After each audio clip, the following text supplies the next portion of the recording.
Hi all welcome to football arena. UEFA Champions ലീഗിൽ നടന്ന semi final പോരാട്ടത്തിൽ FC ബാഴ്സലോണയെ പരാജയപ്പെടുത്തിക്കൊണ്ട് ഫൈനലിന് യോഗ്യത നേടാൻ ഇന്റർ മിലാന് കഴിഞ്ഞിരുന്നു. അഗ്രിഗേറ്റിൽ 6-നെതിരെ 7 ഗോളുകൾക്കായിരുന്നു ഇന്റർ മിലാൻ വിജയിച്ചിരുന്നത്.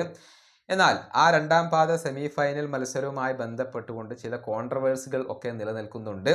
FC ബാഴ്സലോണക്കെതിരെ റഫറി നിലകൊണ്ടു എന്ന ആരോപണങ്ങൾ ശക്തമാണ്. ഒരുപാട് പേർ അത്തരത്തിലുള്ള ആരോപണങ്ങൾ ഉന്നയിച്ചുകൊണ്ട് രംഗത്ത് വന്നിരുന്നു. ഹാൻസി ഫ്ലിക്ക് വന്നിരുന്നു, പെഡ്രി വന്നിരുന്നു, ഇനീഗോ മാർട്ടിനസ് വന്നിരുന്നു, അങ്ങനെ ഒരുപാട് പേർ വന്നിരുന്നു. ഇപ്പോഴിതാ മത്സരത്തിലെ റഫറിയായ സിമോൺ മർസിനിയാക്കി ഈ വിഷയത്തോട് പ്രതികരിച്ചിട്ടുണ്ട്. അതായത് അവരെല്ലാവരും പറഞ്ഞത് തികച്ചും വിഡ്ഢിത്തമാണ് എന്നാണ് മർസിനിയാക്ക് പറഞ്ഞിട്ടുള്ളത്. സ്റ്റുപ്പിഡ് ആയിട്ടുള്ള കമൻസുകളാണ് അവരെല്ലാവരും പറഞ്ഞത് എന്നാണ് ഈ റഫറിയുടെ അഭിപ്രായം. അദ്ദേഹത്തിൻ്റെ വാക്കുകൾ ഇങ്ങനെയാണ്: ഫ്ലിക്കും ബാഴ്സ താരങ്ങളും നടത്തിയ കമൻറ്റുകൾ തികഞ്ഞ വിഡ്ഢിത്തമാണ്. ഇത്തരം മണ്ടത്തരങ്ങളിൽ ഞാൻ എന്ത് പറയാനാണ്? ഞാൻ ആരെയും വേദനിപ്പിച്ചിട്ടില്ല. ഇതാണ് ഇപ്പോൾ റഫറിയായ മർസിനിയാക്ക് പറഞ്ഞിട്ടുള്ളത്.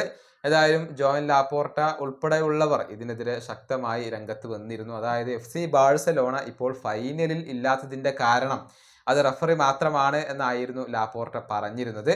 ഏതായാലും ബാഴ്സയുടെ ആ ഒരു കാത്തിരിപ്പ് തുടരുകയാണ്. യുവേഫ ചാമ്പ്യൻസ് ലീഗിൽ അവർ അവസാനമായി മുത്തമിട്ടിട്ട് ഇപ്പോൾ 10 വർഷങ്ങൾ പൂർത്തിയായി കഴിഞ്ഞിട്ടുണ്ട്. ഈ വീഡിയോയുടെ അവസാനിപ്പിക്കുന്നു. അടുത്തൊരു വീണ്ടും കാണാം.